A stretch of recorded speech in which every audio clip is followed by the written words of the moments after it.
Here's something you don't often see, captured by Captain Gene Becker on the Fort Myers Princess. That's the Sanibel Pier with nobody on it.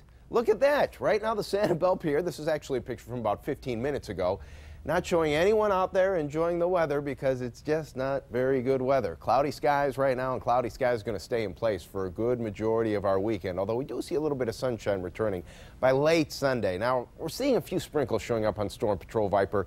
These are probably a little overdone because most of the moisture and cloud cover that we have right now is at the mid and upper levels of the atmosphere. So some of these showers may be evaporating in the drier air that's close to the surface. However, having said that, I did notice that here at Fox 4 we just had a couple of drops of moisture on a few of the news vehicles parked out front.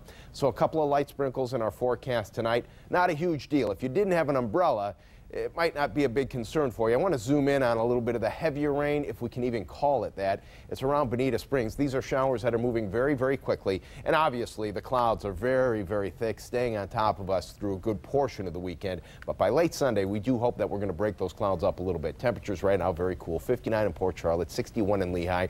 Going to wake up close to 50 degrees tomorrow. And if you're east of I-75, it's going to be in the 40s. 51 at 7 a.m. 62 degrees at noon and 64 degrees at 5 o'clock. That's not much of a warm up at all. And it's also going to be windy with a few isolated showers possibly popping up by the late afternoon and evening. Now, those showers are going to be isolated, but still, when you factor in the fact that temperature is going to be 15 degrees below average, a little bit of rain and some wind on top of it, it's going to feel very, very cool for the entire weekend.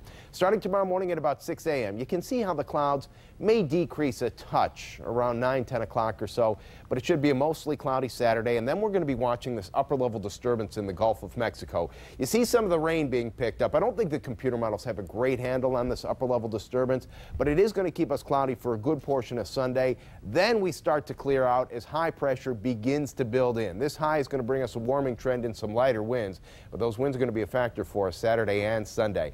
By next week, the jet starts to take a little bit of a retreat. It starts to move farther to the north, keeping the colder air around the Great Lakes and in the northeast. So a warming trend kicking in for us, but not until about Tuesday of next week.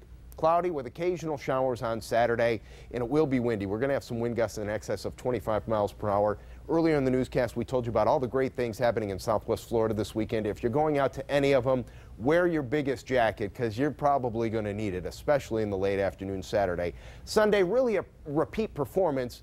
It's going to be breezy, so the winds will be a little bit lighter, but still high temperatures only in the mid-60s. Mornings very cool, with our coolest morning actually being Monday morning. Then we get up to 70 degrees by Monday afternoon and back to the mid-70s by Tuesday and Wednesday. However, late next week, another cold front may be moving through, cooling us down for the weekend after this one. So be prepared. Big jacket stuff for Saturday and Sunday. That's your Storm Patrol forecast.